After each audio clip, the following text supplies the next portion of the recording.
Brother Paul Williams, thank you so much for joining the Ansari Podcast. Lovely to see you. Assalamu alaikum. Thank you so much, man. Brother Paul Williams is the host of one of the best and most influential Muslim podcasts in the world today. His list of guests are most impressive, with an array of theological, philosophical, and scientific experts. His work is helping to cultivate and empower Muslims to become more adventurous and to become more than just mere unadventurous conventional contributors, but true shapers of contemporary philosophical and theological discourse during a time of extraordinary change and opportunity.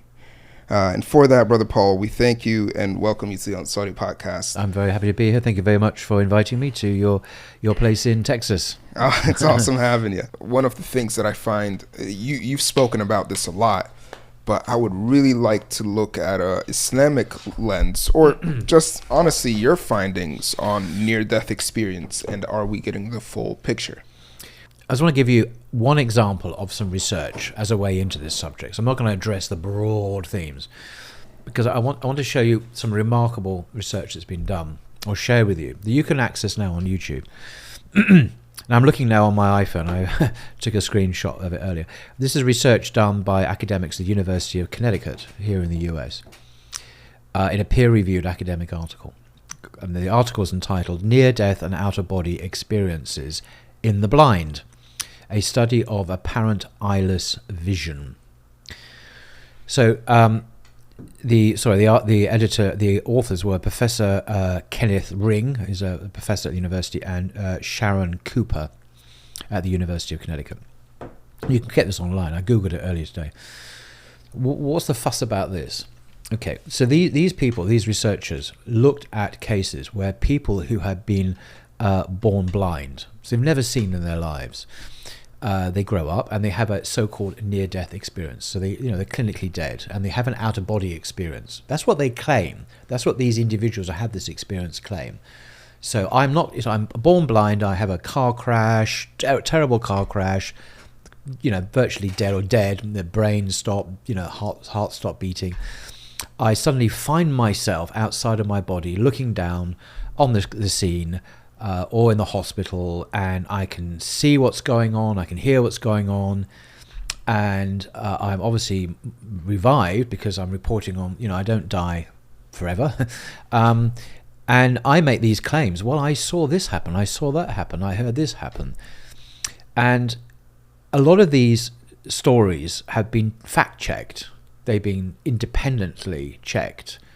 So how could this blind person have seen these things in very specific detail about what people were doing?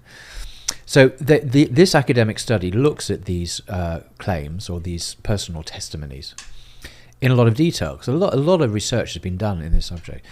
And they recount what the claim was, and then they see if there was any independent corroboration. And the answer is yes. Over and over and over and over again, these people who were blind saw what was going on, and they did indeed see. It's impossible for them to have seen, but they did see somehow. And then these academics look at possible explanations. So they look at, physical explanations, materialist possible explanations to how this could be possible, and then they come to a conclusion themselves. And they come to the conclusion. They use academic language, of course, it's not modern. We present and evaluate various explanations of these findings before arriving at an interpretation based on the concept of transcendental awareness. Now, this is, of course, an obscure academic way of saying that they did happen, these experiences, they were authentic, and that the mind is somehow, the consciousness was transcendent. It comes from a transcendent source. In other words, they're denying the possibility or the reality of any materialist explanation. So they affirm that the most plausible explanation is that these people really did see these things. They were revived, and they're still blind. So the only time they saw anything is when they were dead. Now, there have been other studies where people have been born deaf. They have an out-of-body experience, and they hear everything that goes around for the first time in their lives. They have an out-of-body experience. They hear voices, and they recount what they heard when they're revived and they get better. I heard the nurse say this, the doctor say this, and so on. And this has been independently corroborated by actual, usually by doctors and professors and academics themselves. So it's tested. So it's not just like wild claims. And the things they saw or heard in these deaf and blind people were very specific. Things they could not have possibly have seen and heard from just general knowledge, specific details of procedures in a hospital or something.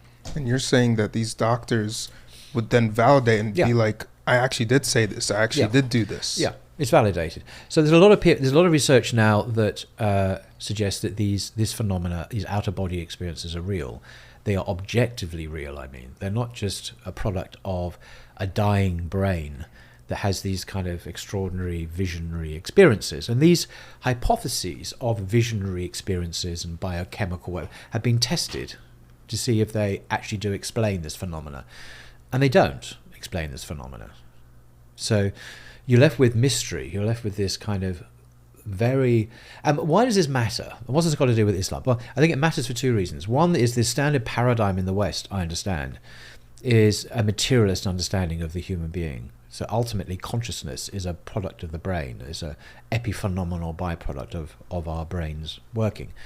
But this kind of evidence suggests actually that maybe consciousness is prior to mind, to the brain, I mean. Consciousness is the fundamental reality of the universe. And that the brain, the material brain, is somehow the medium through which we experience reality. Like a TV set would be the means through which we watch the signals that come from elsewhere. The non-visible signals that suddenly make the TV programs we see on our TV sets. So you can, if you destroy the TV set, the signals are still there. The brain, the consciousness is still there, but it's just not, it's not manifest in that material form. If you see what I mean. So in philosophy, this kind of belief is called idealism, and is associated with people like Berkeley. Bishop Berkeley, who the eponymous founder of Berkeley in California, but anyway, he's an Englishman, as opposed to other forms of materialist explanations or empiricist explanations of reality. So, I think this shows that consciousness is ultimately independent of the brain. At death, we live on. After death, the mind, the consciousness, the soul continues to exist. And this shows this because basically the person in their physical being is deaf, is blind. But then when they become into this subconscious state or spiritual state, they're no longer deaf and blind, meaning that there's a separation between the physical. There has to be. And also these people always usually say that the experiences they have whilst dead, in inverted commas, are much more heightened, much more acutely real than they would do in their normal lives. It's not like it's a dreamy, foggy, weird kind of experience. No. What they say is more real and more intense. I mean, I don't know what words to use, but this is what they're saying, than an everyday experience. So it's a heightened state of awareness rather than a kind of, like if you take, not that I have taken drugs, but you imagine a kind of a bit weirdy kind of world where it's not really real, but this is intensely real. It doesn't look like an hallucination. It seems intensely based in real life. The Quran, of course, talks very clearly about this kind of phenomena, that the reality beyond death is more real than this life. It explicitly says that. So the Quran knows things that we can't know in this life. It speaks about them, and science indirectly corroborates that. Yeah, and Dr. Eben that you had on even mentioned that his memories of that are more solidified in his brain of his near-death experience than even his own memories in real life. Right, yeah. Even. And I think he's a neuroscientist, right? He was, yeah. Right now, yeah. And he said there's no finding of long-term memory that has to do with actually being stored in the brain, because some people's memories, their brain is completely eradicated, yet they still have long-term memory. And there are other fascinating phenomena. Professor Dale Allison from Princeton Theological Seminary has written a book on these kinds of experiences that came out a couple of years ago, and I interviewed him about it. I really recommend that book. And he talks about there is an often noticed phenomena that happens in nursing homes and hospitals when someone who has suffered from, say, acute Alzheimer's disease, when they basically lose their ability to communicate and apparently don't recognize people anymore, in very old age, for example, senility and so on. Before they pass, before they die, in the hours or days before they die, you get they suddenly, these people become extremely conscious and awake again, and they're able to recognize their loved ones, their family, and talk very normally, actually. There's one case that Dale Allison says where a person brain had been basically eaten away completely by cancer and had been reduced to mush. It's a horrible thing to say, but and this is corroborated scientific. This individual was known not to have virtually any brain left, and they continued to exist, almost like in a vegetable state. I think it was a man, and he was obviously coming to the end of his life on Earth. And before he died, he suddenly became aware again. He suddenly came back to life, and was the man he used to be. And he recognized his family. He spoke to them, had a conversation, and they were shocked. This guy didn't even have any brain left. It had been eaten away by cancer. And he was completely normal. He was back to his old self for several hours. He said goodbye and expressed his love for them and settled his affairs, and then he passed away. Wow. Now, this is not possible in terms of our current scientific understanding of the brain. If consciousness is dependent on the brain, that shouldn't have happened, but it did happen. It's a fact. There were witnesses. There was a whole family saw him. His doctors and nurses saw him talk, but he didn't have anything left. The brain. There's a technical term for his condition. It's in the book. I forget what it is now. And these are quite common. So clearly, there's something going on before death. Often people who are passing will speak to people in the room, so to speak, who are not in the room as far as we can see. So they'll speak to relatives who've already died, or they might speak to angelic figures who are approaching them. And it's fascinating on YouTube. I've even seen it on Twitter. You get clips of, there's one old lady whose face became very radiant. She was like, she was absolutely ecstatic, and she was about to die, and she was conversing and seeing beings in the room, and the people who were in the room couldn't see anything. So she was clearly in contact with, I presume, angelic figures. I mean, was she Muslim? No, she was a Western Caucasian, I think maybe an American woman. I mean, I don't know about her faith, but I don't know. But that's very frequent, where people who are passing seem to be in contact with people who are not visible to those present. Yeah. And so I think we're seeing there a transition to another dimension where people from other, maybe family or whatever, and the Quran talks about this, Islam talks about this, where they're reunited with their loved ones at that point. So I actually had when my teacher was passing away, she had cancer.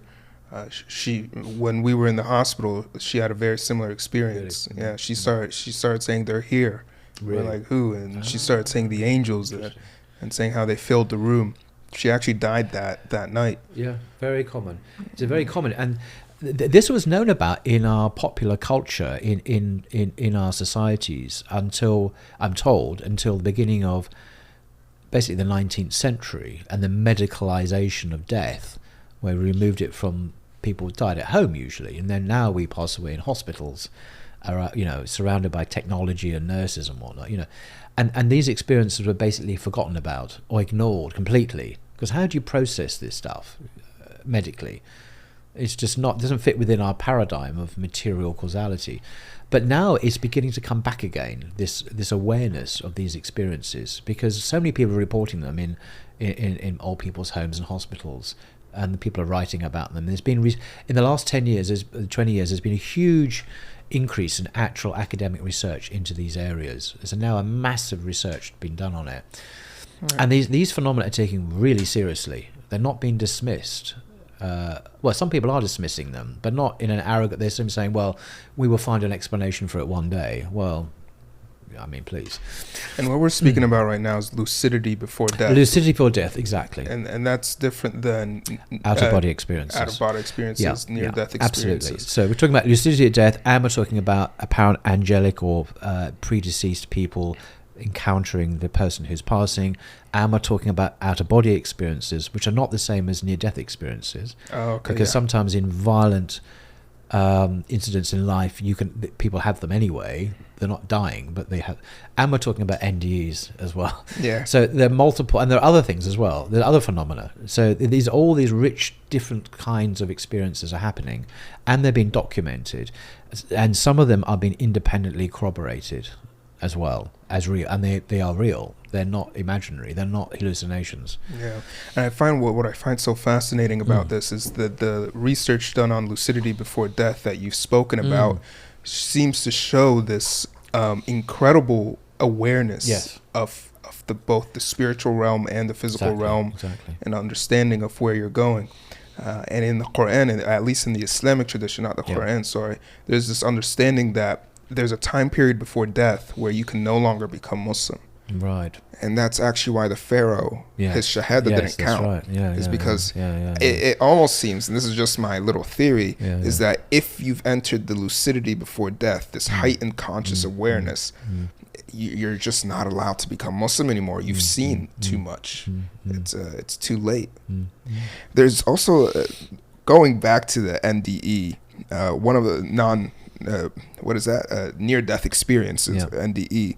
One of the things that I found very fascinating about it is something called, where is it? I had it written down here.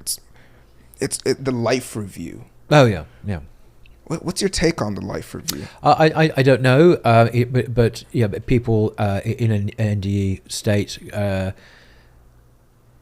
recall experiencing when they wake up a period of every moment of their lives.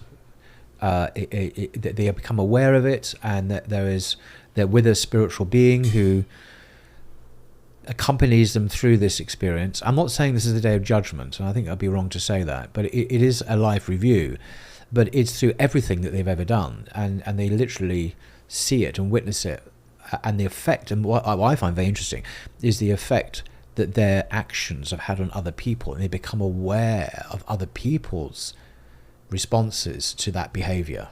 They almost see it in their perspective. Yeah, right? So it's no longer just a solipsist kind of just me on my own. They're actually aware of the effects of their behavior on other people, good and bad. So it's a very holistic kind of experience. There's also, by the way, I don't want to forget to mention, there are what's called hellish NDEs. These are apparent experiences of the afterlife, which are terrifying and hell-like, where people, there's a very famous guy called Storm, I forget his name now, anyways, an American art professor from the States, who went to Paris, had a terrible medical condition, nearly died, an appalling time in a Paris hospital apparently, but he was an atheist, and he was he himself says of his life at that time, he was very motivated by ambition and selfish ambition, and wasn't a nice person at all. He was a professor of art. He nearly died. He had this out-of-body experience where he entered into hell and was tormented by demons. He's written a book about it. And so much of this is very similar to Islamic teaching about the nature of hell as well. Anyway, he survived and came back to the States. He's now a minister of religion. He gave up his profession, so not all experiences are nice or pleasant or a lot of paradise. Like this guy Ibn you mentioned, some are the opposite. The experiences of hell-like. And that can be a very powerful motivator to change as well, clearly. So not just life reviews, it's experiences of hellish and heavenly states as well. Yeah, especially if you've treated people poorly, then Yeah. your experience may Yeah. become more hellish. Absolutely. I think what's very interesting about the whole experience is that you're viewing it from other people's perspective. Not only Yes. are you seeing how you've treated others, Yeah. you're seeing how they felt when Exactly. you And treated that's them. remarkable. Again, that strikes me as an authentic thing, because how on earth would you begin to know about that? I heard this one story where a Vietnam veteran in his NDE shot someone, and he relived the moment he shot a Vietnam soldier from the Vietnam soldier's perspective. Gosh. And he saw how the family reacted to it and the Wow, kids. wow. And you ask yourself, like, the question that comes up to me is, well, how did he see the reaction of the family? He wasn't there for that. It's not like he's into his own memories. He's accessing memories that are not of himself. So that means something's recording this. That's not him. No, and there are other experiences, again, a slightly different subject, recounted in Professor Dale Allison's book on religious experiences. By the way, his book is meant to be an update of the Variety of Religious Experiences book, written by a famous psychologist in the beginning of the 20th century, William James. William James is an American psychologist. He basically founded kind of the psychology of religion. And at the beginning of the 20th century, he published his book, The Variety of Religious Experiences, and this is the seminal textbook, still read today by people. And what Dale Allison has done is has written, in a sense, a version of that book for the 21st century. So he's looking at religious experiences of ordinary people, not like anyone. Even atheists have religious experiences, it turns out. And some of the very ordinary people that have these experiences, that they recount incredible encounters with, and these could be, as I say, atheists or people who are not religious at all, but nevertheless, everyone experiences this, or seemingly many people do, experience demonic presences, evil presences. It could be outside in a wood, it could be in their room, in their bedroom at night, and they talk about this experience of a malevolent presence in the room, or when they're asleep.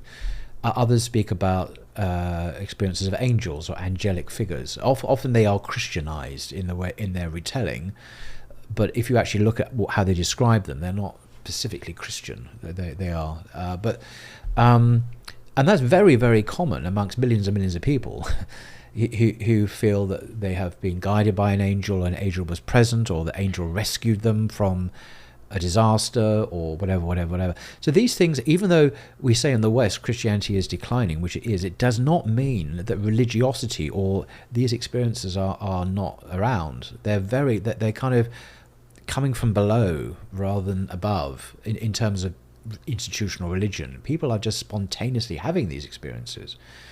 So that kind of popularist kind of religiosity or spiritual encounter is very common, and irrespective of the fortunes of the church. This is independent of that. As I say, atheists have these experiences. How do we view it in respective of independence of Islam? Because if, as a Muslim, you're like listening to this and you go, well, these people aren't Muslim necessarily. No. Are we the only true religion? How are they experiencing this? Just because Islam is the only true religion, it doesn't mean that there isn't truth in other religions. And it doesn't mean that just because an atheist, like this American professor of art who nearly died in Paris, he was an atheist, he had a hellish NDE. I mean, why wouldn't he? I mean, what has him being a Muslim or not got to do with it? God still created him. He's still there on earth, and he still had an encounter with hell. Hell is still real for non-Muslims. These are objective metaphysical facts, I think, and Islam speaks about them.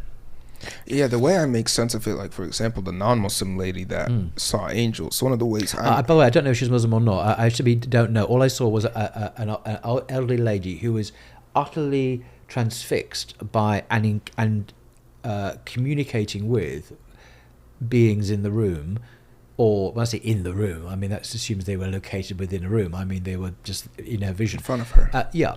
But people with her didn't see anything. I don't know about her beliefs. But just because she didn't say her Shahada doesn't mean that she didn't believe in God. I mean, Al-Ghazali speaks about, what about people who have not heard about Islam? Are they all going to go to hell? No. And the answer is complicated. We're all given light by which to live. And if we hadn't even heard of Islam, Al-Ghazali argues, I think, we would be judged according to the light we've been given. A lot of Muslim scholars argue that. Yeah, I mean, God is merciful. So maybe this lady who wasn't a Muslim never heard about Islam, and so maybe she went to paradise. The Quran talks about this. We do not punish a people unless we've sent them a messenger. Exactly. And there's also another verse in the Quran where Allah says, He speaks about the disbelievers and the believers, and then He says, كُلًّا نُمِدُّ هَؤُلَاءِ وَهَؤُلَاءِ مِنْ عَطَاءِ رَبِّكَ وَمَا كَانَ عَطَاءُ رَبِّكَ مَحْظُورًا. He says, from each faction we get from these and from these, from the bounty of your Lord, from the grace of your Lord. And the grace of your Lord is not in almost in when you're in yielding. Basically, if Allah's going to give an atheist millions of dollars, there's no angel that comes to him and goes, by the way, he's an atheist. And then Allah goes, oh, you know what? I was going to give it to him, but stop. Yeah. So mahdura is like hadar, like warning. Hey, by the way, this person's this. No, Allah doesn't operate that way. SubhanAllah. One of the things that I thought was so interesting about this, about the NDEs, is that these people are looking at their own deeds. And this reminds me of a Quranic verse where Allah says, اقرأ كتابك كفى بنفسك اليوم عليك حسيبا, which means read your book.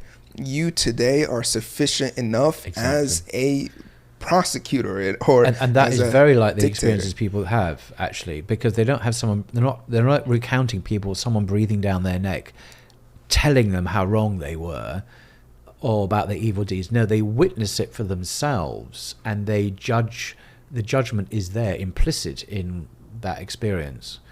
It is more like what the Quran talks about. Yeah. But I don't know if that's the day of judgment then. I don't want to theologically evaluate that to that extent, because there's still the day of judgment, which is an eschatological event after this world. And I'm not saying these people are experiencing the day of judgment, but they are clearly experiencing some kind of self-evaluation nonetheless prior to that. Yeah. And I think the Quran might be alluding to that, perhaps. Yeah, and what's so interesting about this is something that you've alluded to before, and something that I've been thinking about a lot more lately, is the more you look into science, the material, it circles you back to the spiritual. Like right now, science has gotten to the point where we're reaching this thousands of years, and now we're at quantum physics, right? This almost spiritual, unseen world. And then the more you delve into the spiritual, it circles you back to the physical. Prayer, fasting, physically giving, in reality, charity.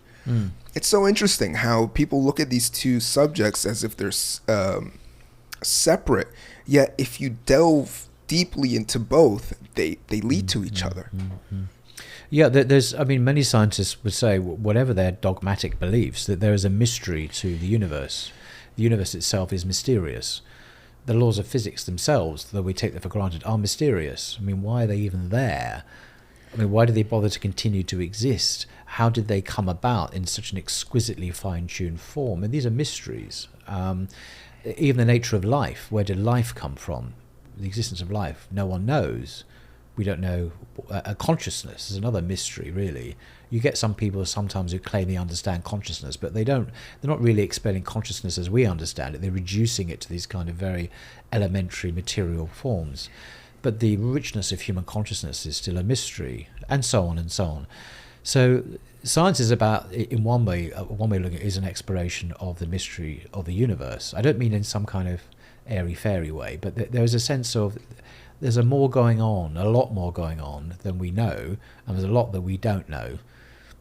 It's so funny because the more I listen to a lot of scientists and read many of their articles.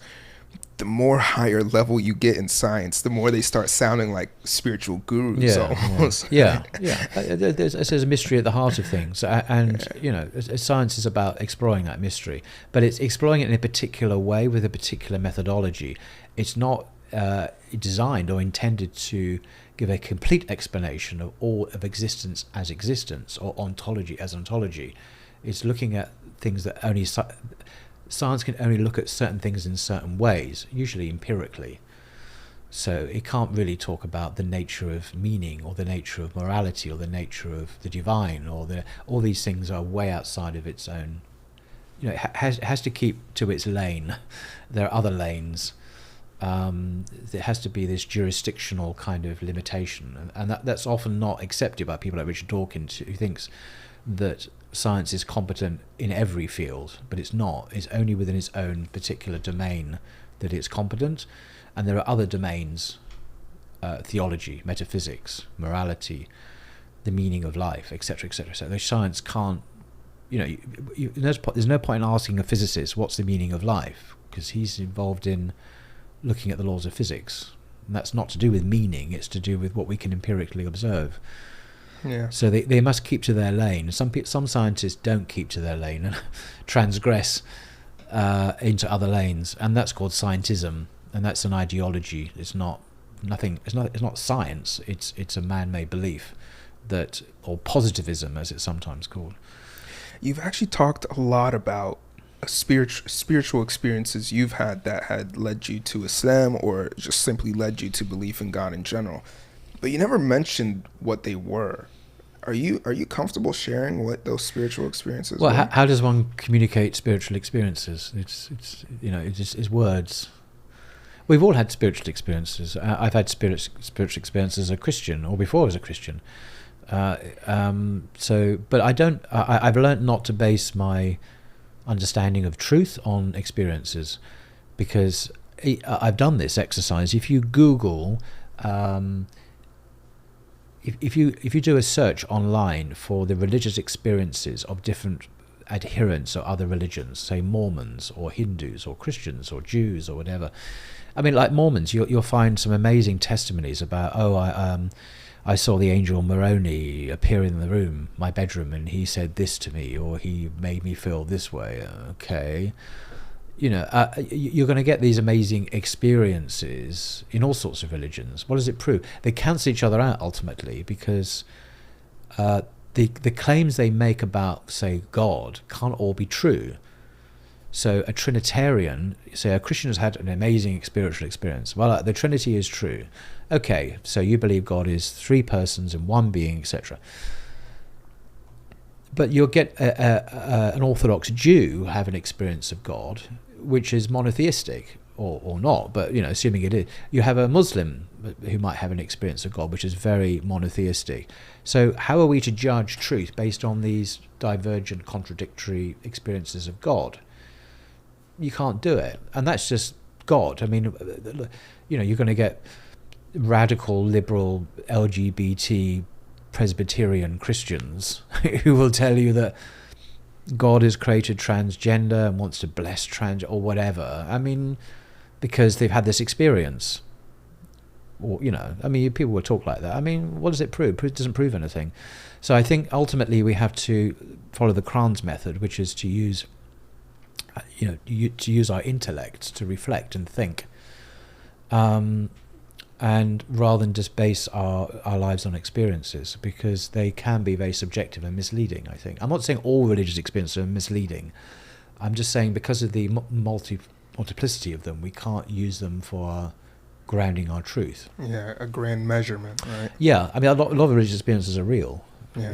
Whether it be experiences of out-of-body experiences we've mentioned, or maybe experiences of the demonic, can be very real in this world. Why not? I mean, it doesn't matter what you believe. If you encounter a demon, you encounter a demon. You could be a Hindu, an atheist, a Muslim. It's not about the religion. It's you're encountering a demon. And Islam speaks about these realities. Right. It doesn't generate those realities. It speaks about them. And that's why the Quran never tries to poke at those experiences. It pokes at, like you said, your reasoning, your logic, your thinking. Yeah. But anyone can experience these things, whatever their belief system is. Yeah. That doesn't question the Quran's truth system. It confirms it, because these are real things. And Islam speaks about them, and a lot of religions do, but Islam speaks them in a particularly pure, uncorrupted form. Other religions have been altered, like Christianity, which has made a god out of Jesus. Doesn't mean that Christians don't experience angels. Maybe angels do pop in and out. I don't know. I have no idea. You've spoken a lot about the collection of the Gospels. It's honestly, I've basically memorized your take on it. You're basically an expert on the the Gospels. I've spoken to a lot of experts. That's true, but I'm not an expert. Is a collection of the Quran and Hadith in any way as fragile as the collection of the Gospels or any other Christian source? Yeah, it's a good question. Short answer is no. No, you have to treat these two subjects separately, and then you compare them, I guess. But beginning with the Quran first, perhaps, I was privileged to interview Professor Thomas from the University of Birmingham in the UK. That's Birmingham in England, not Birmingham in Alabama. I think you have no, this is the original Birmingham in England, not the borrowed. I mean, not the one from here. Anyway, he's actually privately he's a Christian, but anyway, he's a leading expert at the University of Birmingham, where they discovered these folios, these manuscripts of the Quran. This was about 5 years ago, whatever. What the BBC has a very interesting article on it. Really? Yeah, and it was dated, carbon dated to the time of the Prophet himself. And these... Can you look this up? Yeah, these... oh, you didn't know about it? Okay. Well, I did a video on it, so you didn't watch it. Okay. So, these are on display. I've seen them at the University of Birmingham in England. And these fragments or manuscripts, they're not complete, the ones in Birmingham, but there are several pages of the Quran that have been dated to the time of the Prophet, peace be upon him. And it's the same Quran today, the same Qurans we have today. And it's since been suggested by some people that these fragments, well, there's several pages of the Quran, belong to a much wider, a larger collector of manuscripts in the University of Paris. Apparently the writing style and so on is the same. So that's still under investigation.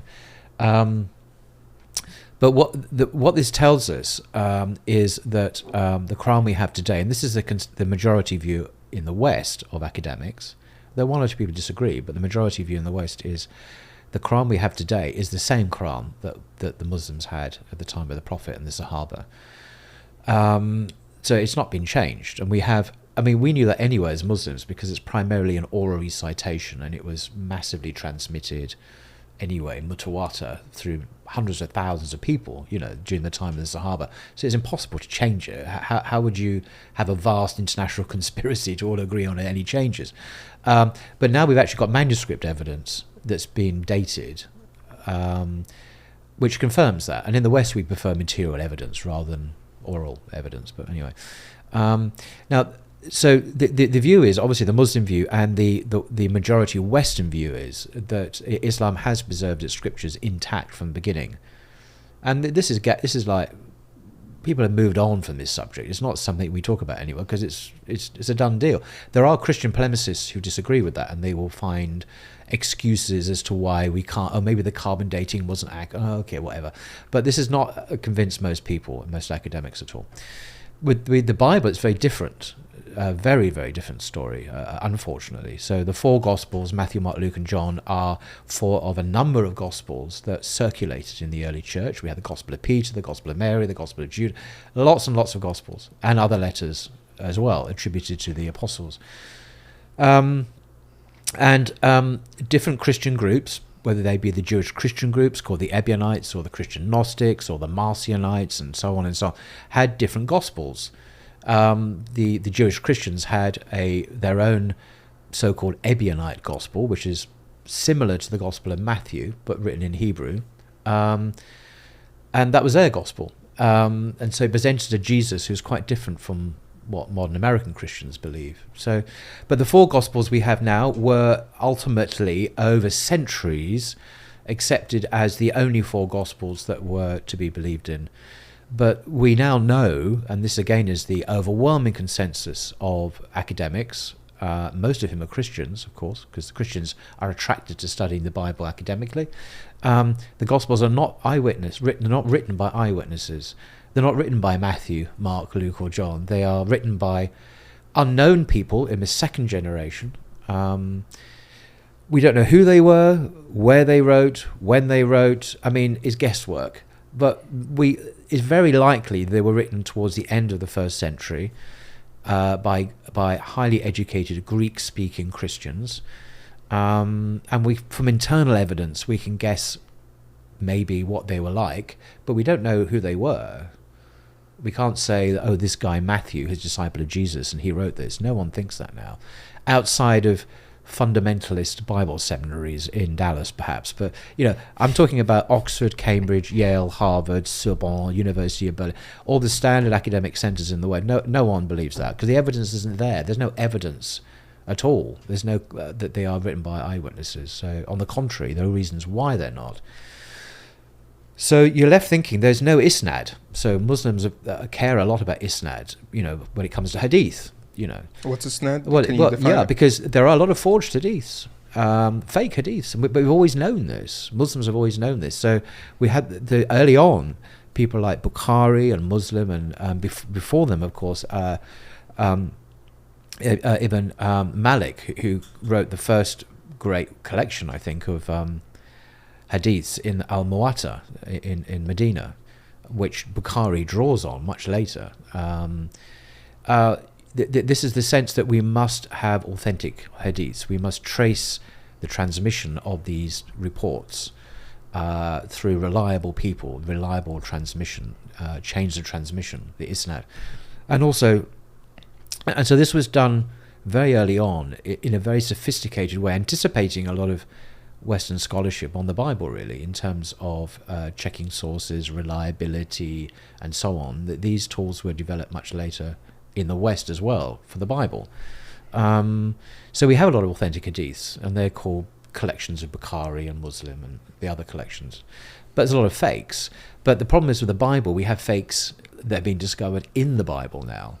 This is, again, the vast majority of scholars accept that there are there are forgeries in the Bible, books that claim to be written by apostles that are actually fakes, written by people whose intention is to deceive the reader into thinking they are written by famous people like Peter or Paul. So some of Paul's letters attributed to Paul, claimed to be by Paul, are commonly accepted to be fakes by experts in New Testament, and these are Christians. Why do they say this? Because the evidence is very clear that Paul could not have written or very unlikely that he would have written these things. So, but these facts or these conclusions are not known by most Christians, because there's a huge gulf between the Christian academy and the so-called ordinary Christian who goes to church. They don't know these things. I think it's absolutely fascinating that someone such as yourself is saying this, because one of the reasons you left Christianity is the inauthenticity of their sources, of how the Gospels were collected. And so the fact that you were able to then maneuver and study Islam and go verify, because I was born and raised Muslim, and you from the outside going, yeah, actually everything you were told about how the Hadith was collected and the Quran was collected, it's true. Well, I mean, to be fair, just because the Quran can be shown to be very early doesn't mean the Quran is true. And just because we have authentic reports from the Prophet doesn't mean the Prophet was a prophet. I mean, technically speaking, he could still not be a prophet. It doesn't follow that we have reliable text, therefore... my telephone directory may be perfectly reliable. It doesn't mean... Right, but at least we have the framework down, right? No, I'm not trying to refute. I'm just saying that there's a next step to be taken. So, right. Yes, the Quran is authentic in terms of its transmission from the beginning, but I believe the Quran is the speech of God, the word of God, for other reasons, because it's not to do with its reliability, but its authenticity. For me, it speaks to me authentically as God Himself speaking, because I've heard that voice before. As a Christian, I heard it in the prophets in the Jewish Bible, the prophet Jeremiah and so on. It struck me as this is the same speech that God is speaking to Jeremiah, God is speaking to Isaiah and Hosea and Moses, peace be upon them all. So I've kind of been schooled a bit in that, and so I recognized a familiar voice, if you like. And the same with the teaching of Jesus. Having been schooled in that, even in the Gospels we have today, particularly the earlier Gospels, when I read the Hadith, I thought, well, this is the same spiritual universe. This is the same teaching in essence. So it wasn't. It's the continuities that convinced me that Islam was true, rather than You know what I mean? In that way. And then I discovered, well, that I also knew that the Gospels were not eyewitness testimony, but it doesn't mean they're false. I still think they contain, particularly the earlier ones, much that is historically authentic, but it's mixed up with false things as well. It's mixed up with later ideas that have been read back into the Gospels. So the Quran is the Furqan, the criterion by which we judge what is true and what is false in the extant revelations as they have come to us. Yeah, and even when I personally have read the Bible, they will literally outline in red places where they say this is actually God speaking, and then the rest of the text is black for whoever else is speaking. Yeah. And the one in red does, like you're saying, it sounds a lot like the God of the Quran. Yeah, and the parables of Jesus, say in the Gospel of Luke, are very like Hadith. I mean, they could have been Hadith, actually. They're so similar. And so, in one sense, it was easy to accept that Muhammad was a prophet of God spiritually. It was difficult culturally for me to do that, because accepting that he was a prophet meant becoming a Muslim. Right. And becoming a Muslim in the West is challenging. Down upon. So that was the issue, rather than, And you mentioned that there's a separation between the Christian scholars and even the Jewish scholars to their own common people. Nouman Ali Khan and others have referenced how when they speak to rabbis, many rabbis say that they actually do believe that the Prophet Muhammad, peace be upon him, was a prophet, but that he's for the Gentiles, he's for the common man, and then the Jews already we're good, we're set. And then you had a very famous episode with a Christian scholar, one of the top in the world, and he said that Prophet Muhammad, peace be upon him, was a prophet. That's right. Professor Keith Ward, he's a professor at Oxford. He's Britain's probably most senior Christian theologian and a philosopher. He's excelled as a theologian, as a philosopher. He's an ordained priest in the Church of England. He's quite elderly now, but I've had him on my channel a couple of times. I've been honoured that he's come on. And I knew what he thought about the Prophet Muhammad, upon him be peace, because I read his books. So when I asked him, for the sake of everyone else, Britain's leading Christian theologian, what do you think? Do you think Muhammad's an authentic prophet of God? And he said yes, and explained why. That wasn't news to me, or that was perhaps news to a lot of other people. But I then went on to ask him a follow-on question, which I hadn't prepared, because it just suddenly occurred to me to ask him, what about his colleagues, his Christian theologian colleagues and philosopher colleagues? Now, this is at the highest level. We're not talking here about church leaders. We're talking about, I say, Oxford, Cambridge, Harvard, Yale, etc. The top elite of the Christian academy in the world, because he is part of that elite group. What do they think about the Prophet Muhammad? Oh, yes, he says, they virtually all believe he's a prophet as well. I think that's what he said, virtually all. I wrote the quote down for a talk I gave a few days ago here, so I didn't misrepresent him, but it's virtually all. I thought, what? And I wasn't expecting that answer. And I went on to ask him why Keith Ward himself had not embraced Islam, and that's a different subject, and he gave his answer. But I wanted... Why though? Well, well, there's two things. I want to just dwell on a second. Why does the Christian ulama, as I call them, why have they accepted the Prophet Muhammad is a prophet of God, firstly, and then ask why they don't become Muslims? And I think the reason they do, and Keith Ward didn't elaborate on this, but I think it's fairly obvious. These are highly educated people. They're not idiots. They've read the Bible. They know their Bibles well. They're experts, and they also have studied Islam, because it's, and so.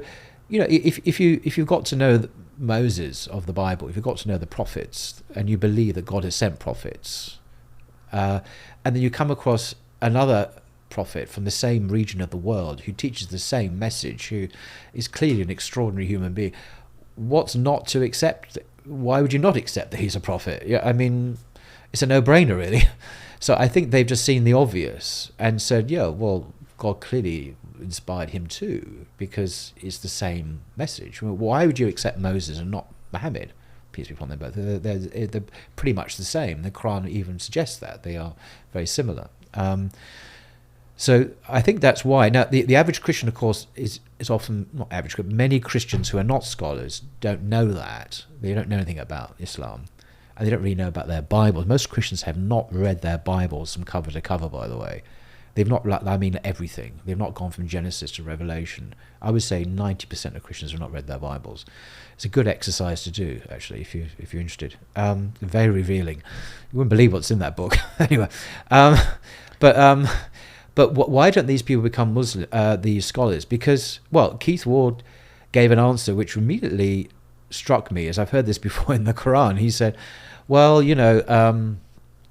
I don't need to. I follow the tradition of my fathers, and my his denomination, his religion, and he doesn't feel a need to convert. I mean, the Quran says this. Well, even when they're wrong, you still follow them even when they're wrong, because these are Trinitarians. So he didn't feel a need to convert, but I didn't find that very compelling. But that's him. But it's between him and God. But he was very clear. Not only was Muhammad a prophet of God, but the Quran also was the word of God as well, and yet he hadn't converted. How about why then do Christian scholars not give more reverence to Islam, or at least try to teach their people to be, I don't know, kind? Well, Keith, I think they tried to, but Keith Ward said that Christians in general don't listen to Christian theologians. They don't listen to them. He complained about that on camera. They just don't pay They don't pay them any attention.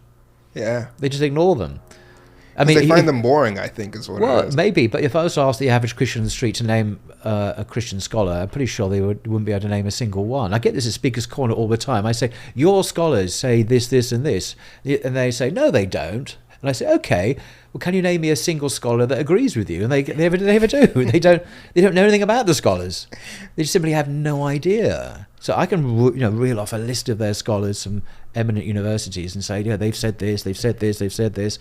Oh, no, they're wrong. There are many scholars who wouldn't say, okay, which scholars? Long pause. It's always very embarrassing. I don't mean to embarrass these guys, but it's always the same. They don't know any. Well, I'm sure I have to go and look them up. Okay, all right. You can Google them later then, That's so strange because scholars in the Islamic tradition and in Muslim culture are a very normal part of life. Exactly. I mean, your average Muslim. I mean, we've been to conferences recently here in Dallas. We know who these scholars, some of them are. We've met them. Yasser Qadhi was there and others, and Dr. Asif. And even the Bukhari, like you were saying, you don't need to explain to a Muslim. Everyone's heard of Bukhari. You'd be completely uneducated if you didn't know this. So there isn't this gulf, this separation between the ulama and the so-called average Muslim at all. And the ulama don't have secrets about Islam that they're not, or really dodgy things that they believe about. There's nothing like that. In Christianity, your average scholar will know that the Bible contains forgeries. They will know that the historical Jesus did not claim to be God. This is just standard stuff. You think they're just trying to maintain power, maintain their Well, this status? is the question. Something that Professor Bart Ehrman has written about and discussed, because he's South Carolina, and he used to be a Christian academic, and he's now an atheist, and he's very popular on YouTube and everything else. But he's discussed this, and he comes up with a bunch of reasons which make a lot of sense. So if you see, the thing is, priests and pastors and ministers, when they're trained to become pastors, priests and ministers, learn about this stuff from the scholars. You don't spend 3 years in seminary and not learn about this stuff. When I was at university, one of the people in the classroom were Catholics, people trained to be Catholic priests, learning theology. So they know about this. So the question is, why don't they tell the people in their churches? That's the question. And the reasons may be because they don't want to lose their jobs. Because if you have a family, not the Catholic priests do, but if you're like a Baptist or a Methodist or Church of England, you will lose your livelihood. So that's quite serious. Or you may not want to disturb the faith of the flock. You may not want to trouble the people with the truth, so you just don't tell them. Or maybe you don't feel able to tell them. Maybe how do you articulate academic content to an audience who have no training in that? How do you explain the synoptic problem in a sermon? Actually, I could do it, but it's not easy. So there are a number of reasons. Maybe it's cowardice. Maybe it's just a failure of the church to actually confront the reality of these problems. It's a moral failure. I can also see it being a personal thing where if I admit this, then maybe everything my life has been based on is false, and that takes a lot of mental effort to then go through and I think maybe some priests, like I did as a Christian, you're conflicted because you believe this stuff. You believe Jesus is God, you believe in the Trinity and the Bible is inspired by God. But on the other hand, you're also aware of the problems with that. And so you kind of live with this conflicting tension in your mind, like I did for a long time. For me, Islam was the way out of that tension into something that was whole and not conflicted. So maybe that's a journey they need to take. Yeah. My friend asked me the other day, and I know he was talking about himself, but he said, what do you make of a guy that believes in Muhammad's teachings but doesn't think he is a prophet? I think you're a good person to answer that. What do you think of that? Well, Muhammad's teachings was that he'd been sent by God as the final prophet to mankind, so I don't quite understand how you can... It doesn't kind of make sense. I think it's the same conflict that we talked about earlier, which is saying he's a prophet means you have to become Muslim. Yeah, well, yeah, so that's the issue there, I think, because it's not just an intellectual assent, you're actually expected to join this community, which then has all sorts of political, social consequences, which is quite a big deal for a lot of people, actually. Yeah. Let's take a little 5-minute break, just so I can get some water real quick. Okay. If you Google Birmingham Quran, or maybe you found it already. Did you find it? Yeah, I wanted to... images of it. And then here's the articles. Ah, yeah, this looks vaguely familiar. Yeah, Birmingham, AC, UK, yeah. So you will find, exactly. If we can find the New York Times article, we'll pull it up. Because basically saying the Quran we have now is the same Quran. Yeah. And this is the evidence. And when I went there with some brothers, they read the Quran there. And the people who are Hafiz of the Quran, they said, yeah, it's the same. They could read it straight off. This is the time of the Prophet himself. SubhanAllah. So game over. There's no longer issue about it. So. Yeah. This happened when? Oh, this was discovered... Well, it was dated around that time. But the Quran, obviously that existed. It just wasn't identified and catalogued and classified as a very early Quran. They hadn't really done their research. So some researcher came along. It was a late woman, actually, and she did some studying. I thought, my goodness me, this Quran is very old. And so they carbon dated it and everything. And it was discovered to be from first century Hijrah. The first Hijrah? Well, I mean, yeah, it's from the... First century. Yeah, it's from the first century, I mean, yeah. Are we good to go, Rahim? Yeah. So that's worth knowing about, actually, in terms of conversations with others, Christians and stuff. Yeah, so... because there is nothing from the first century of Christianity. There is literally no manuscript evidence at all, anywhere in the world. No one's ever thought there was. There's nothing from the first century in Christianity. And the second century, you've got a credit card-sized fragment of John's Gospel, P52 it's called. And that's it. I mean, you have to really go to the 3rd and 4th centuries before you start getting more bigger manuscripts. So only in the 4th century do you have the whole of the New Testament. This is 400 years after the birth of Jesus. And you're saying this Quran was discovered when? Well, it was dated. Well, if you get the new... maybe get the BBC... Okay. Back up, sorry, it's the first paragraph. Written on, sat for nearly a century, unaware of it. People didn't realise how significant it was. And then it was dated until, here we go, the researcher in Birmingham.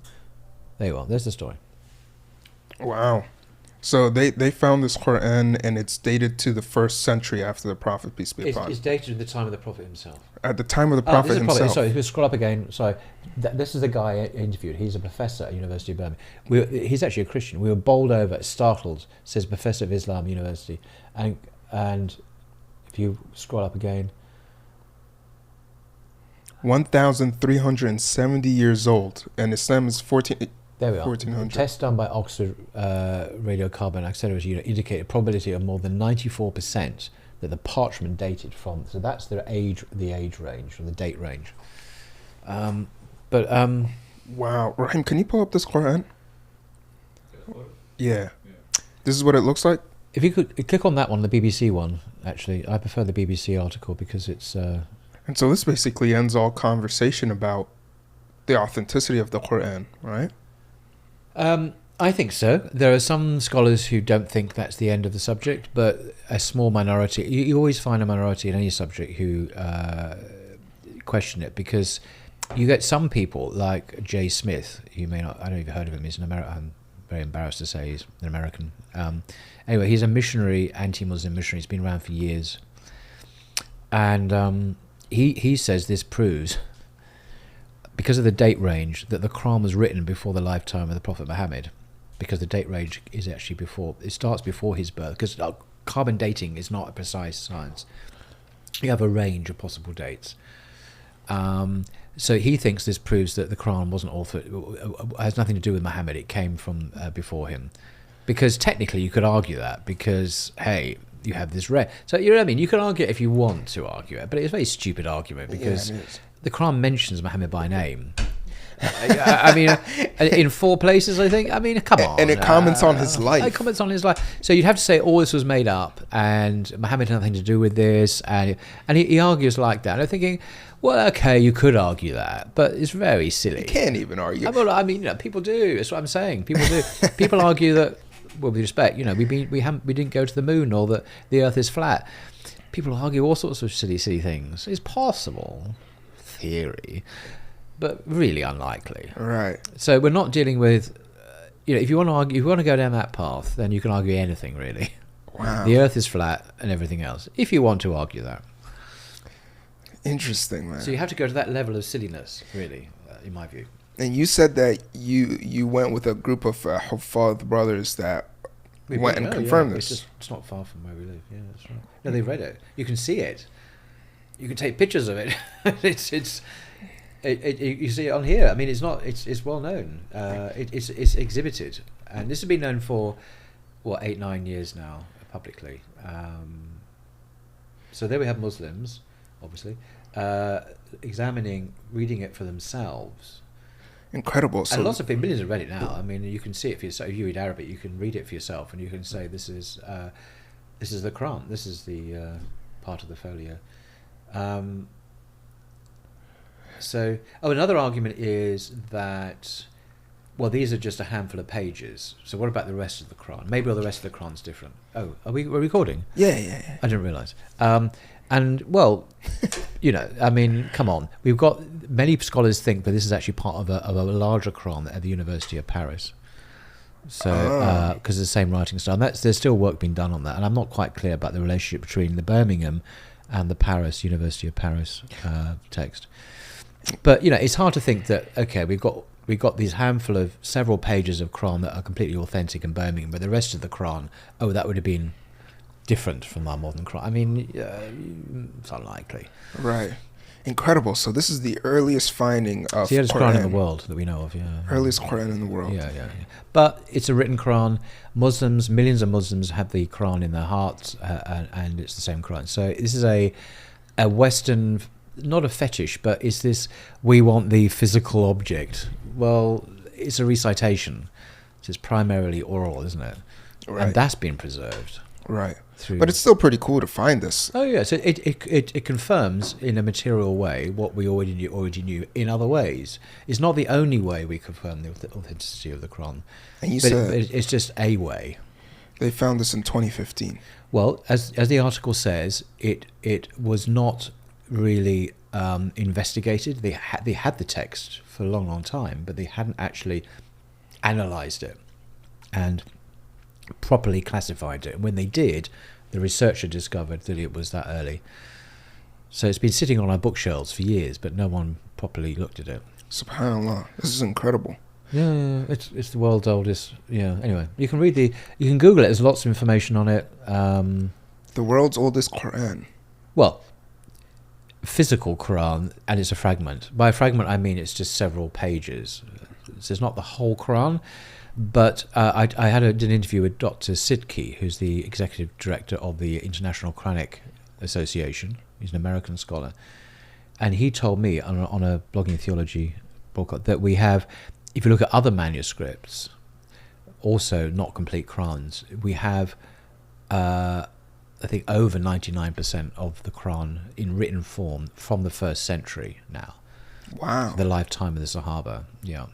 So it's in fragmentary form, but if you compile it. But if you compare that with the Bible, we have nothing from the 1st century at all, like zero. From the 2nd century AD, we have a small fragment of John's Gospel, also in England, in the John Rylands Library in the University of Manchester.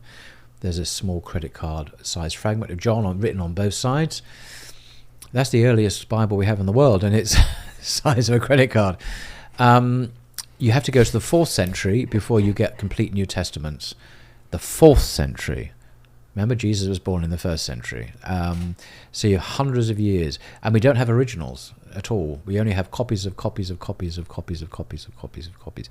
And who knows what changes have been made in this dark tunnel where we have no historical evidence. So we only have much later copies of originals that we don't have. And we don't know what corruptions have taken place in the meantime. Right. We simply don't know. Right. Because we don't have the evidence. It's speculation. But it's almost certain there have been changes, because we know after that, or during those early centuries, changes were made. They were, and afterwards as well. For example, the Trinity verse in 1 John 5:7 was added to the Bible. Stories like the woman caught in adultery in John's Gospel are not part of the original Gospel. That was added later. And there are a number of other fragments or bits of the New Testament or the Gospels that were added later. Like the woman, there's a story in in Luke where in Gethsemane, in the last day before Jesus was allegedly crucified, he sweated blood. As she says, this is where the idea of you're sweating blood comes from. That whole verse was added later. It's not on any early manuscripts. So there are lots of bits and pieces like that with verses being added, deleted, changed. By the way, if you want to sit back, you can take this with you. I can, and have a biscuit. Yeah, you can take this back with you too. Tell you what, you just talking, and I'll have a biscuit while you're talking. I remember when I was a child, my father told me a story that I don't know the source of it, but it resonated in my mind, which was during the time in which the Spanish were trying to remove the Muslims and kick them out. The Spaniards sent their best spy, basically their James Bond, and they said to go and check on the Muslims and tell us whether we can revolt against them. And so he goes and eavesdrops on the Muslims, and around actually my age, from 20 to 30, 35, and he hears and listens to what they're talking about, and he's listening to them talk about philosophy and theology and contemporary issues and politics. And he goes back to the Spaniards and he says, we can't attack the Muslims now. If we do, we'll fail. And so he waited, at least the story goes that he waited about 7 to 10 years, and he returned to the same age group. And he listened in again, and instead what he heard them say is what we now today would look at as soccer, and they were talking about soccer and football. Right. I know in London you call soccer football, but American football, and Kim Kardashian and the new movies that are out and all that. And he went back to the Spaniards. He said, attack them now. If you attack them now, they'll lose. And surely these Spaniards were able to kick the Muslims out of Spain.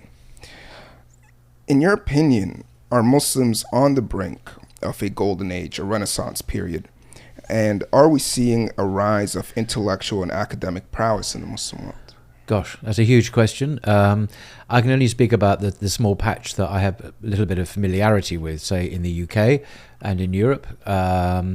And I think in terms of dawah, for example, intellectual apologetics, engagement with non-Muslims, intellectually, in terms of arguments and polemics and so on, I think one can speak of a remarkable renaissance, as you call it.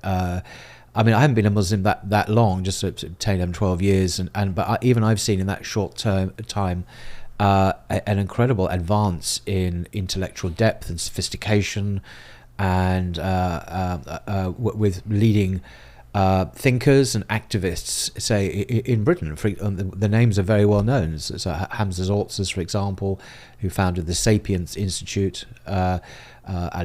People like I mentioned Ali Dawa is a very popular figure at Speaker's Corner. Mohammed Hijab, and I mean this is very long. I don't want to go through a list of people because you. Well, yeah, Mohammed Jalal, Thinking Muslim podcast.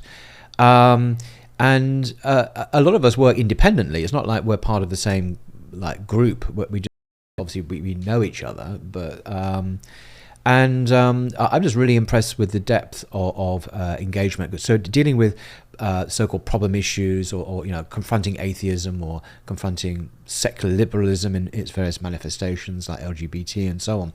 There's some very nice, sophisticated analysis and counter arguments at a deep level, philosophical level, metaphysical level. The work has been done. So, and a lot of it is academically credible and scholarly, and that's great, actually. So, I think in terms of intellectual fortitude and armory and ability to withstand the hegemony of the liberal secular West, I think we have the tools to do that. It doesn't mean, though, that's not speaking to the wider political context. I'm not saying Muslims now have power in the West, but we have intellectual power. We have intellectual credibility, I think, which we perhaps didn't have in the West before, to that extent anyway. Right now we're seeing a fall of Christianity, and you've spoken about this before, the statistics and the data coming out from Western data institutes talking about how there's the fall of Christianity. Do you think that's actually good for Islam? I mean, right off the bat you think it is, but is it? Well, I think the challenge is more complicated than that. I think in the West, certainly in Europe, but not all of Europe, Christianity is in terminal decline. Absolutely. So I spoke to Professor Linda Woodhead. She's a professor of the sociology of religion at King's College in London. She's an expert on this, and I spoke to her on my channel. And yeah, church attendance is in free fall. Institutional religion is no longer central to people's lives at all. Only a tiny minority have any real institutional involvement in the Catholic Church or the Anglican Church or the Methodist Church and so on. But globally, that's not the case. So Christianity is very much in the ascendant in parts of Africa, South America, particularly parts of the Far East. It's still very robust in parts of Europe, like Hungary or Poland, Eastern Europe, Russia, of course.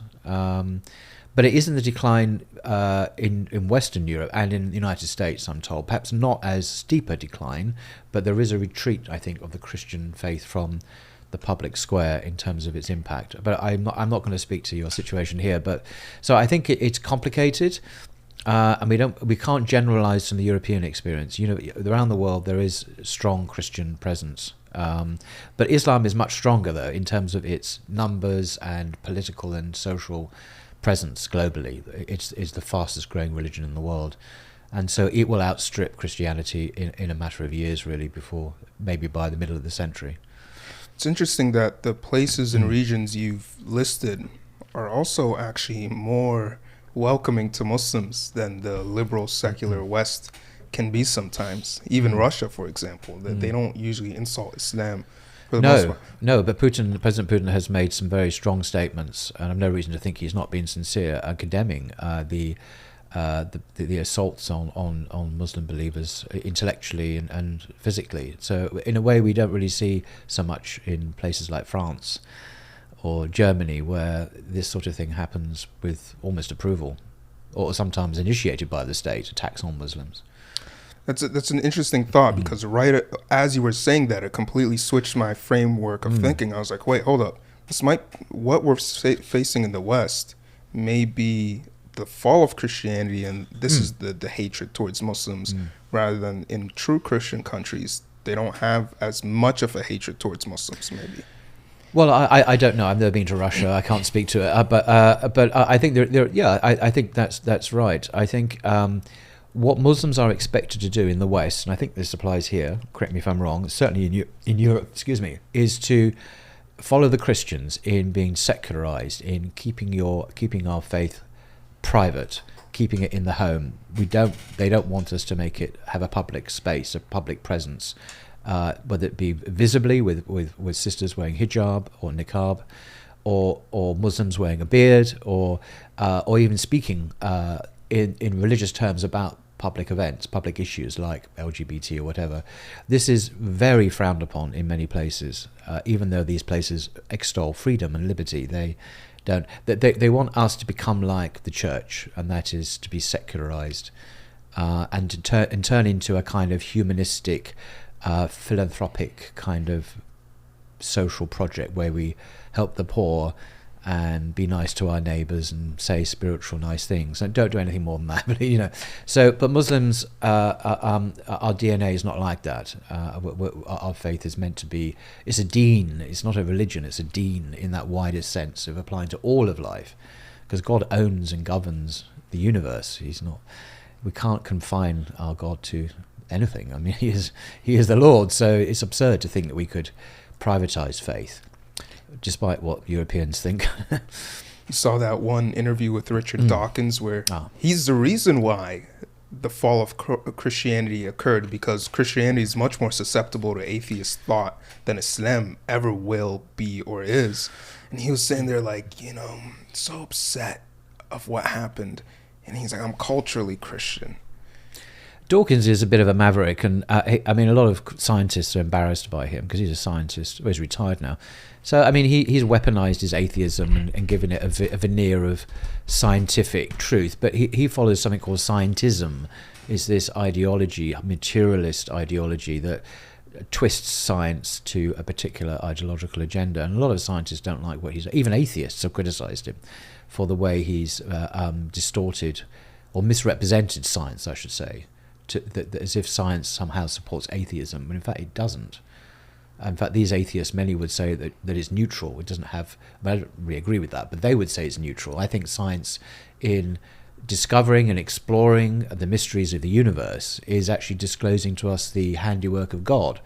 So it actually is an ally of faith. So I know Dawkins is a bit of a. Well, I'm not going to be rude about him, but we shouldn't pay him too much attention, I think. Yeah, I'm obviously one of the people that thinks that science has been proving the existence of God. Exactly. It's fantastic. I mean, the more we look at the so-called natural world, which is God's creation, the more extraordinary its complexity, its sophistication, the exquisite fine balance we find in the laws of physics and in the human cell, the DNA and so on. It's extraordinary, clearly designed. And suggesting very much there is a mind behind the universe. There's an intelligence at work, which of course is what Islam teaches. Well, and not just Islam. Christianity teaches that too. Judaism does. Yeah, and I know one of my friends, I was actually talking to him the other day, and he was saying just the components, the percentages of how our atmosphere is made up made him believe in God, even though my whole life he's been an atheist. Really? And it was like the fact that oxygen levels, if they decreased by 0.5% up or down, and they haven't, they've just stayed perfectly, that's not normal. No, it's exquisitely fine-tuned. Yeah. And wherever you look, a so-called ordinary tree, the way the water, contrary to gravity, is sucked up the tree to. I mean, the whole thing is just a miracle, and that's just a tree, which we just think is ordinary, but it's not. So yeah, the whole created order is very subtly but very clearly communicating the nature of it. It's an ayat, a sign of God. So it takes a particularly closed mind to not see that. And Dawkins has a very his eyes are shut, and his heart is not open to see what's obvious, I think. Yeah, I remember once I heard this this scholar make tafsir on this, and he was saying how Allah calls the verses in the Quran ayat. Yeah. And he also calls the moon and the sun and the natural world ayat. Exactly. And so when people are always looking for miracles, what the Quran teaches us immediately is everything around you is a miracle. Exactly. And science proves that we're the only thing that's like this in the universe. Yeah. It is a and that's the miracle. problem that a lot of our Christian friends who support intelligent design, the Christian understanding of intelligent design, and they make a mistake there, I think, because they look for the very exotic, the so-called irreducibly complex mechanisms that they see in nature, which are these extraordinary things do exist, and they look there as some kind of proof of God. Or to some kind of refutation of Darwinism, for example. But I think that's a mistake, because so-called everyday objects like trees and rocks are also design. Design is everywhere. It's not just on these exquisite, unusual phenomena that you see. And in just focusing on those particular phenomena, they leave themselves open to scientific refutation later if a mechanism was discovered that could explain in so-called naturalistic terms how these things came about. But the Muslim perspective is that the whole universe is created by God and that he is utterly different from the universe. So the mere existence of the universe is something that calls for explanation. And everything is designed. As I mentioned, rocks and trees and water and birds. It's not just the exotic, it's the apparently mundane.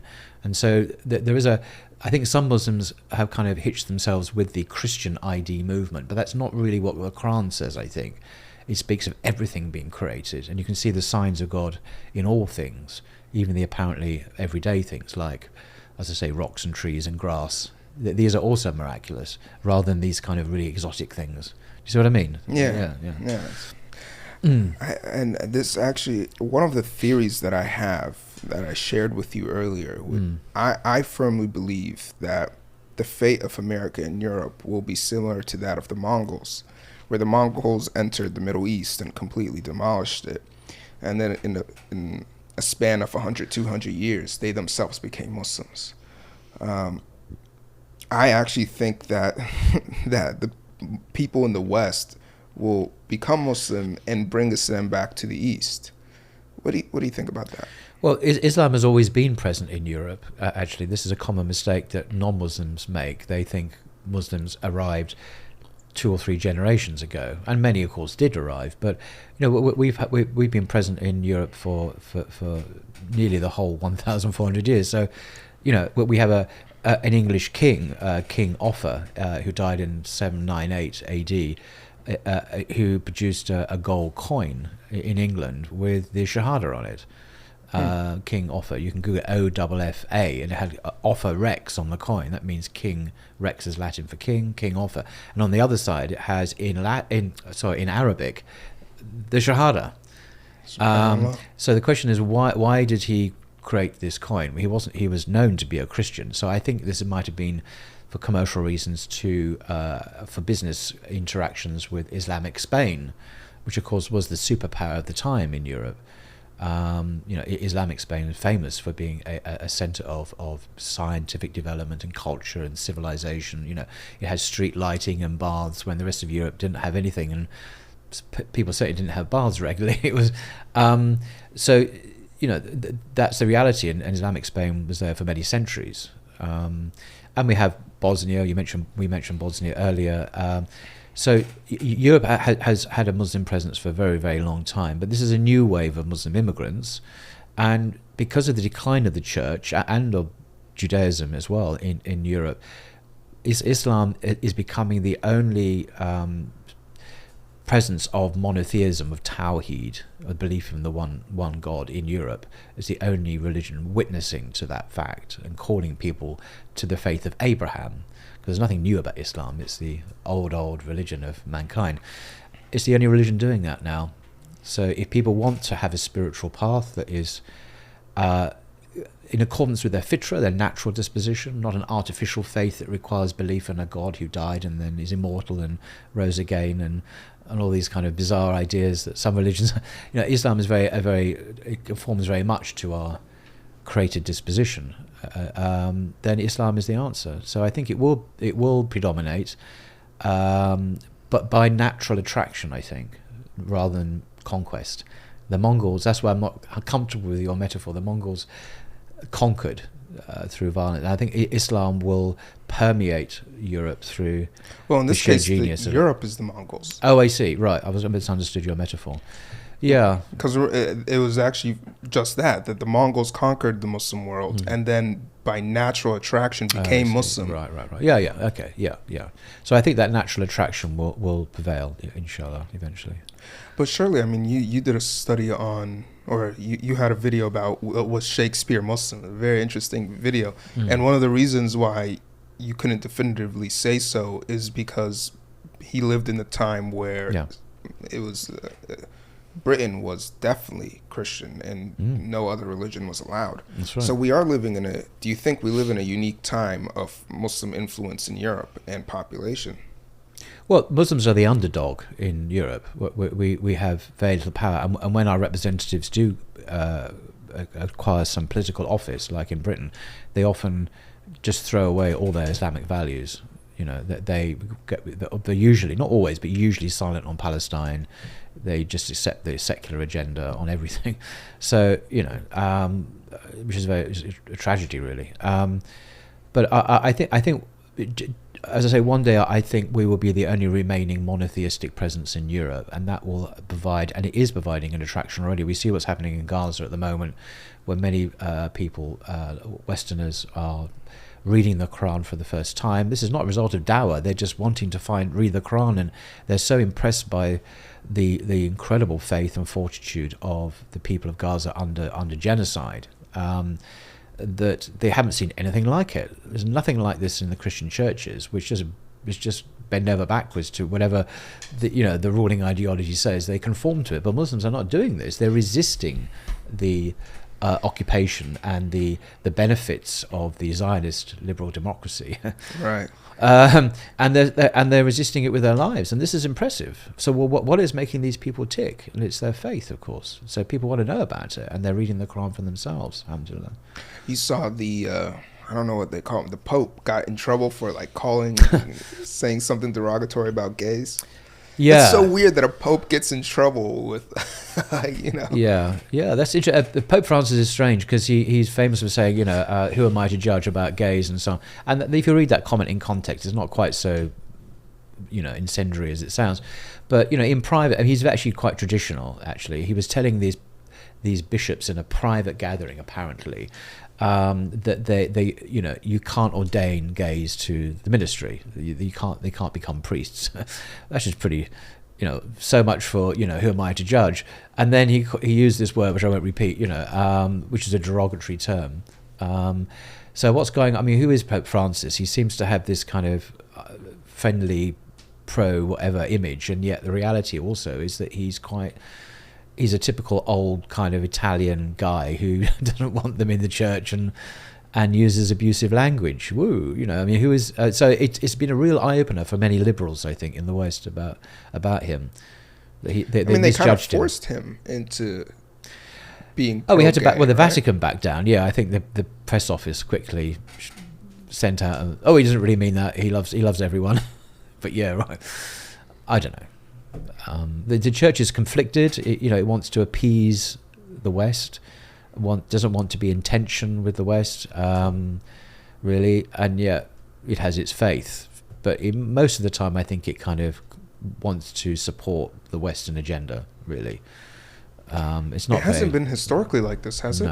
No. I mean, the church, and during when it was in the ascendant during the Christian era, was similar to Islam in some ways. It was a holistic way of life, Christendom. There wasn't this separation between church and state. There wasn't this private realm, public realm. It was a public civilization, and in many ways it was quite Islamic in that it was like the deen. It covered all things. Now it's retreated into Sunday morning worship in the church and being nice to your neighbors. They weren't that nice to, they weren't like good. Right? They weren't good to Muslims. No, I don't mean in that sense. They were bad to Christians too. It was oppressive regime of the church, right? Yeah. Well, at the Reformation, when people like Martin Luther and Zwingli and John Calvin, etc., protested against the church and ultimately split from the church, the various Protestant reformers themselves takfired each other, if you like. They called each other, you're damned, you're speaking from the Antichrist, because they had different views on baptism or the Eucharist or justification or the nature of tradition. I mean, it's a fascinating subject. But they squabbled amongst each other, even though technically they all agreed that it's by the Bible alone we should be ruled. And then, so they actually, persecuted, say, the Anabaptists because they believed in whatever they believed in. So they were executed. They kept on executing each other when they had power to do so.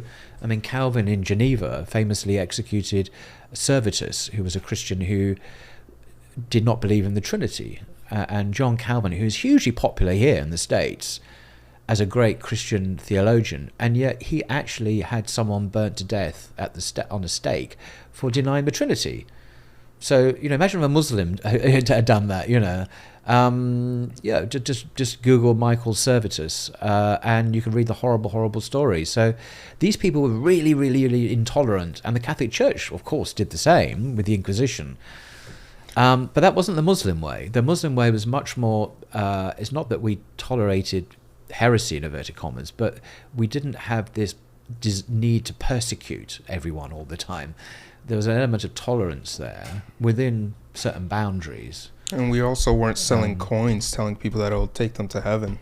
Yeah, well, yeah, to the exactly. peasants. This is the indulgences with Martin Luther. So yeah, Islam in its various iterations with the Ottoman Empire and so on was usually much more civil, and it was recognised as being more civilised. Adam Smith, the great Scottish economist who wrote The Wealth of Nations, he wrote about the Ottoman Empire at the time in very positive terms indeed, as being very civilised politically and economically.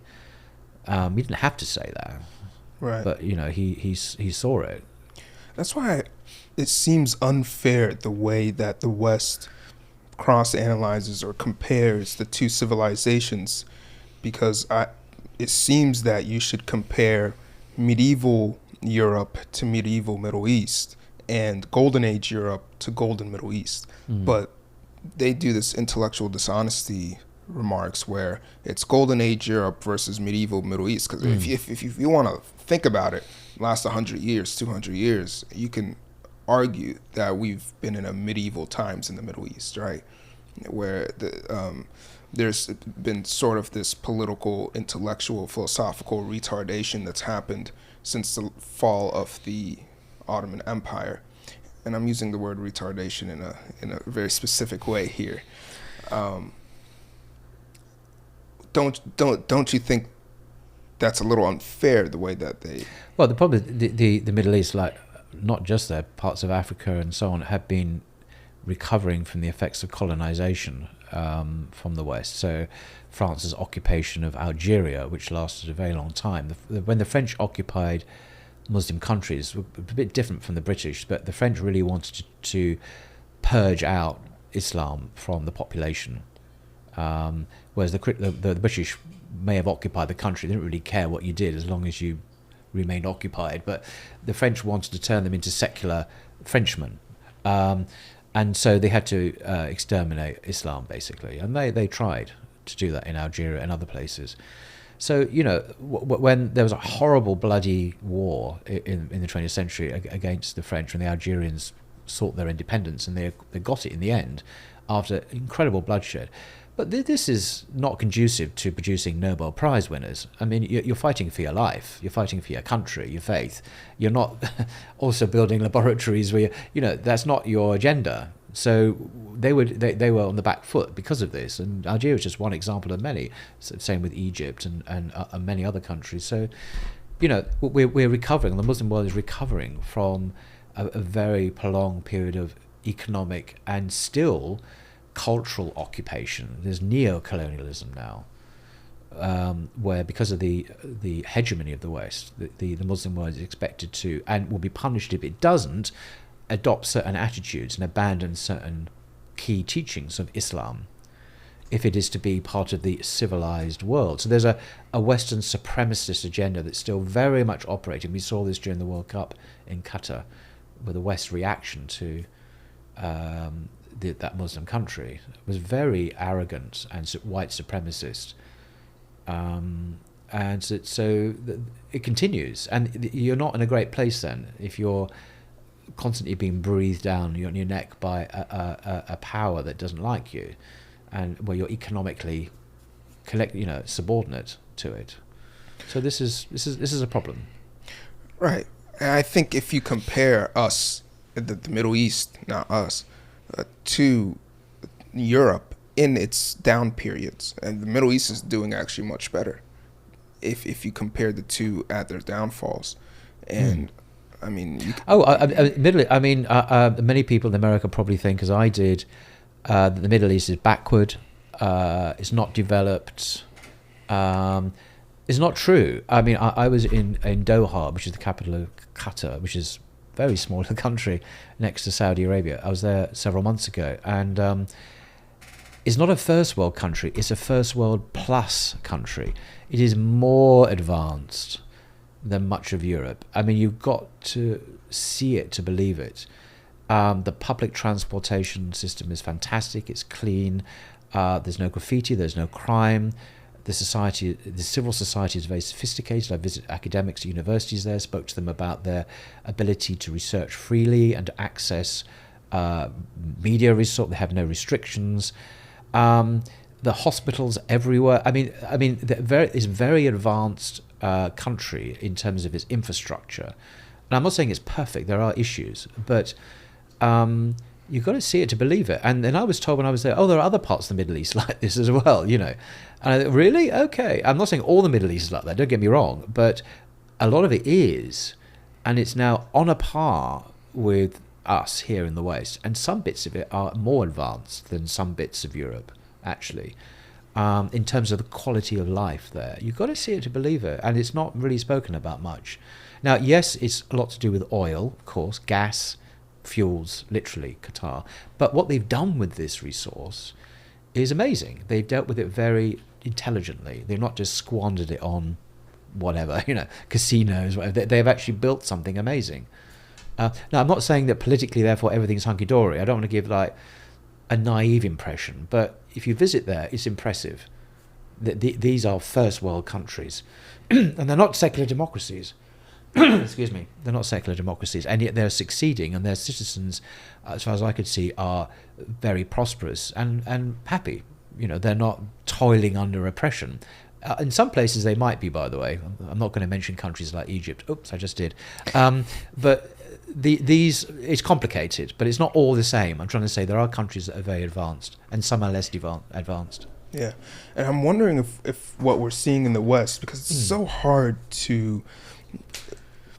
Civilizations go through up and down periods all the time. So people that say, we're seeing the downfall of the West right now, it's very hard to tell, because sometimes you'll see up and down. But what we saw with COVID and what we're seeing now with Trump, basically it's a political opponent Joe Biden is basically trying to imprison one of his political opponents almost, right? What we're seeing with Palestine and the repression of free speech, and how they try to pass an anti-Semitism bill, the way the police are reacting to college students protesting. Are we watching the West return back to its equilibrium of fascist monarchies in a way? No, I don't think we're seeing... I mean, if you mean fascism in the historical sense of the Mussolini, fascism was born in Italy, and then it was adopted by Germany, of course, and it was very popular amongst other countries in Europe, like Romania and Spain and Portugal and so on. I don't think we're seeing a resurgence of that. I think we're seeing something slightly different, but... this is American politics, and I can't speak to that. I'm just aware historically, America's always been in turmoil, as indeed has everywhere. Has always been in turmoil. Like America in the 19th century was better, was more peaceful. I mean, you had a civil war. It's always been messy and ghastly. But I think the West is in decline.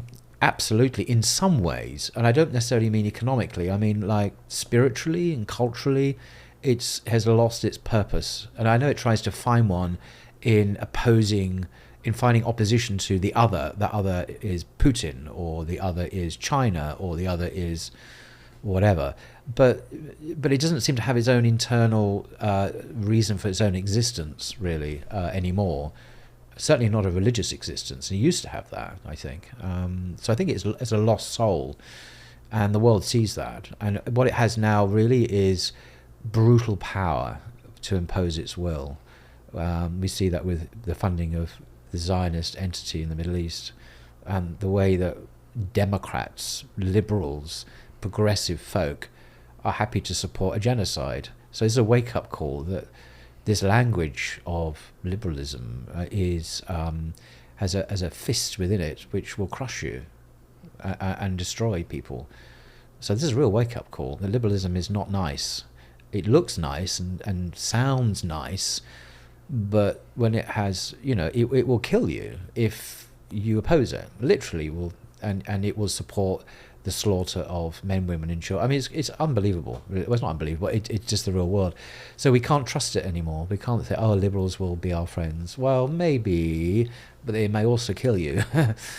So we must never really be friends with them ideologically, because we can't trust them.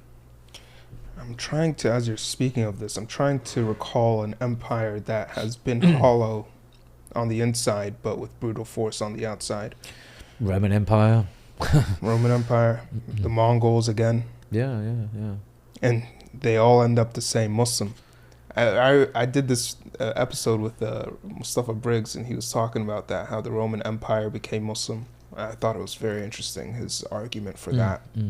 Places like Syria and Palestine and Egypt, those were actually some of the heartlands of the Roman Empire.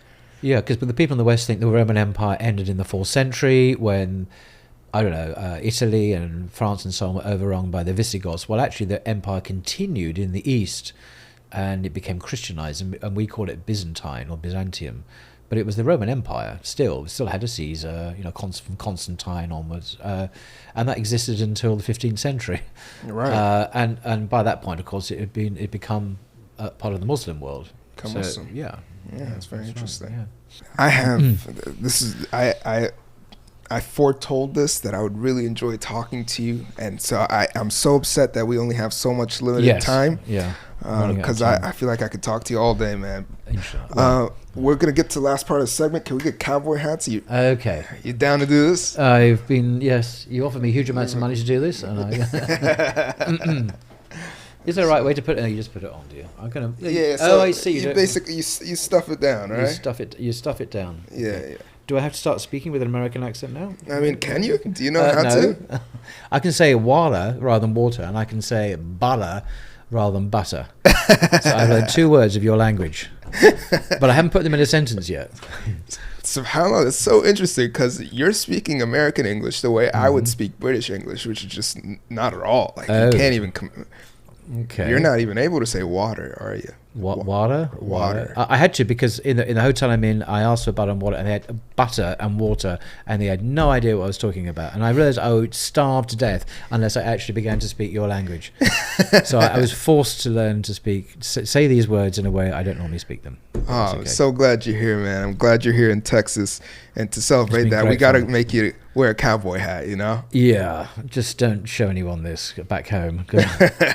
If you ever come to England, inshallah, you'll be wearing, I'll buy you a bowler hat or something and force you to wear it. I'm down. I'm down. Yeah, and force you to say water and butter. No, butter, yeah. You got to practice it before you come. Butter. Yeah, butter. So this is a fun segment. At least I think actually the whole thing's been fun. But this is where we go through some speed rounds here.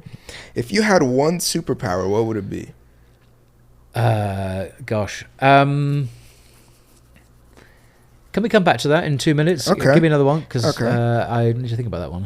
If you were to go back in time in one place, or in the future, whichever, but if you were to go back in time or the future and observe and or live, what time period would it be? And it can't be the Prophet Muhammad. Oh, that's what I was going to say. Oh, yeah. That was the one I was going to give. Okay, at the time of Jesus then, peace be upon him, just to see his ministry. Obviously, I'd have to have the ability to speak Aramaic. It wouldn't be much fun otherwise. And why is that? I was just to see his ministry, you're saying? Yeah, as an extraordinary human being, actually. I mean, probably the most famous human being in the history of the West, and it'd be amazing to actually see and witness him. Yeah. Okay, so not? what was your answer for Prophet Muhammad, peace be upon him? No, that would be my first answer, to go back to Medina, perhaps. At that And see time. what? Well, just to meet him, to see him, and to see the Sahaba, just to experience that whole incredible story, really, firsthand. Okay. Yeah. And if may Allah, Ameen, bless you with the entrance into Jannah, heaven, and all of us here. If Allah blesses you with that, inshallah He will, Ameen, what would you like to do? Do, in what sense? In heaven. Some people say they want to, play soccer with the no. Sahaba. Do they? Yeah. Seriously? Well, last week, I want to play no, football no. with, Umar ibn Khattab, maybe. He might be down. He could teach him. That's pretty far out. No. I think I'm quite an intellectually curious person, meaning I've got a lot of curiosity about existence. So I would enjoy, actually, if it's possible, to understand some of the mysteries of our existence. So the nature of our life here on Earth, the purpose of our life and the universe as a whole. I mean, because the universe is so unimaginably vast. I mean the material universe, let alone the afterlife, which is even more vast. I'd like to try and understand what that was all about. I'm not sure we're told. Maybe we are. I haven't come across that answer yet. We are just very small fragments, items in our material universe, but I'd like to understand God's grander purpose for all of existence. Like look at different dimensions and universes. Just to understand what was going, because I'm certain that there is a lot more going on than I know of, that I think is probably not possible for a human being to grasp. And I think maybe in the next life we will be given that understanding. That's actually my response to that question. Very cool. Yeah. Do you have one for superpower? Gosh, I have so many faults. It would be good to have superpowers for all of them that could remove that. I think one superpower, I want to be a much more humble, loving person than I am. That to be able to be really humble and loving towards other people. That would be. I'd like to be much more advanced in that than I am. So your superpower would be character. Oh yes. A super personality. No, I'm not talking about kind of power over nature, like walking on water and all that stuff. That's Spider-Man stuff. I'm not. No, I want something that matters, not. Oh, did you mean in that sense? Yeah, I did. Okay. Well, it'd be nice to walk on water, I suppose. But for what purpose, I had no idea. No, I think character superpowers in that sense would be much more important for me. Very interesting. Sorry if I disappointed you in my answer. No. I mean, that it's not like a Marvel cartoon thing here where, you could have control over this. And yeah. I thought maybe you would say teleportation, super mind, super genius. Well, okay, stuff. Time travel would be interesting. Time travel would be good. Yeah, you could kind of peek into the past. Then you can kind of answer both questions there, huh? Yeah, so I guess that would be fun. But then the more you think about it, the more complicated it becomes, because you had to be like multilingual in all sorts of languages, and it gets complicated. But if all that could be sorted, time travel would be nice. Very nice. Ustad Paul Williams, that's all the questions I have for you. Good, thank you very much. Thank you for your lovely biscuits and the embarrassing hat and the coffee, and for Texas. Thank you so much for joining the Ansari Podcast. It was a pleasure having you. Pleasure to be When here. I heard that you were coming, I freaked out. I was like, we gotta find a way. It's not good. Alhamdulillah. Okay, it's been an absolute pleasure. Any final thoughts before we head off? No, I think I've said far too much, and please ignore everything I've said that was garbage or uninteresting, and if anything I've said has been true, then inshallah that will be remembered. Oh wow, garbage rather than rubbish. Texas is already affecting you. I had to translate that into your language. Yeah. Ustad Paul Williams, thank you so much for joining. Welcome, it's a pleasure. Thank you. I'll take my hat off now. Thank you guys for listening to the Ansari Podcast. Wow, 100% wool. Gosh.